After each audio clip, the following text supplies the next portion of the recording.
It's funny. Have you ever really stopped to think about your sense of smell? We kind of take it for granted, right?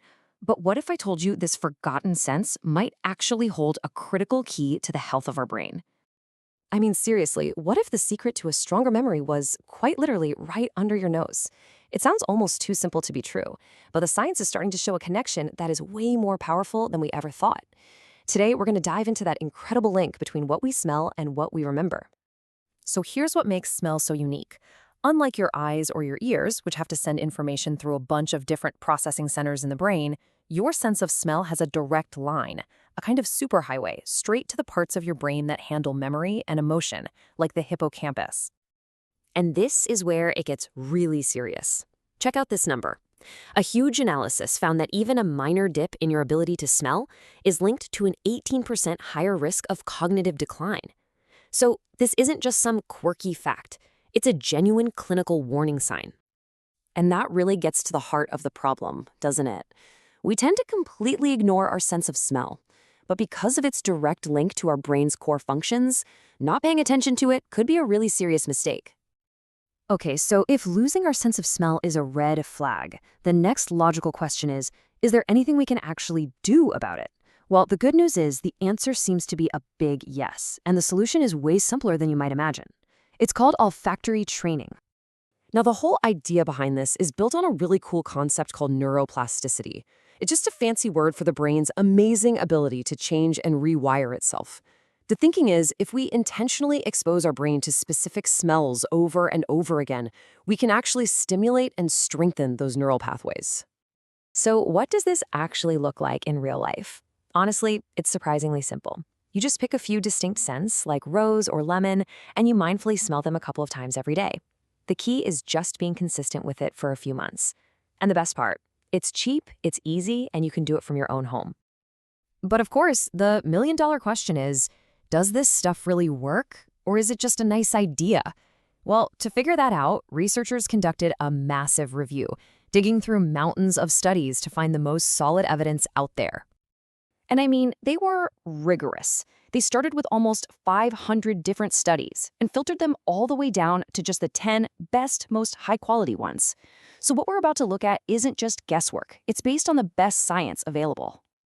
One of the most telling findings came from studies on patients with Parkinson's, where smell loss is a really common early symptom. The results of the training were pretty amazing. Not only did their sense of smell get better, but so did their verbal memory, their overall thinking skills, and even their mood. But here's the kicker. There was a direct correlation. The more someone's sense of smell improved, the more their memory improved right along with it. This discovery points to a really fascinating idea that scientists call asymmetric transfer. The easiest way to think about it is like a one-way street for brain benefits. Okay, so check this out. When people trained their sense of smell, it actually improved their performance on a completely separate visual memory task. But, and this is the wild part, when they tried it the other way around, training their visual memory did absolutely nothing to help their sense of smell. It's a one-way street. So what does this all mean? Well, it strongly suggests that our sense of smell has some kind of unique, far-reaching power to strengthen the brain in a way that other senses just don't. All right, but if you thought that was interesting, you need to hear about this next study. For me, this is the most jaw-dropping finding of all. Researchers took a group of older adults and simply had them use an aroma diffuser in their bedrooms for 2 hours a night while they were sleeping. That's it. Totally passive. So what happened? After 6 months, the group had a 226% improvement on a verbal memory test. Let me say that again. 226%. That is just an unbelievable number. And it suggests that even this kind of passive stimulation can have a massive, massive effect. So all of this sounds incredible, right? But the question is, why? What is actually happening inside the brain that makes this possible? Let's take a look at the neurobiology behind it.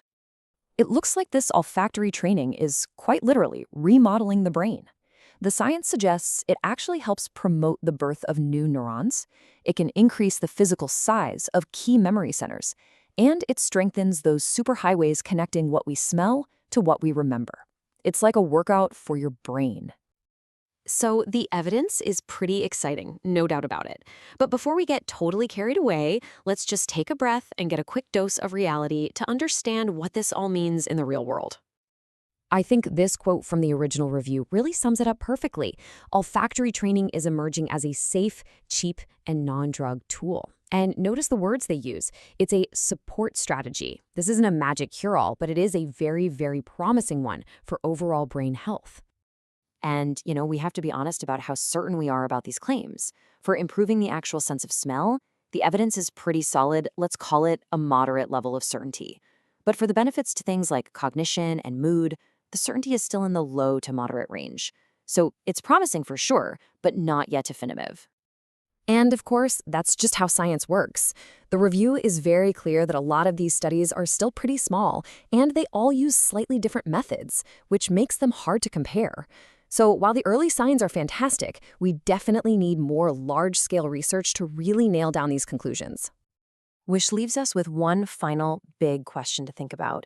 With all this incredible new evidence coming to light, you just have to wonder, have we been overlooking one of the simplest, most important keys to keeping our brains fit this entire time right under our own noses?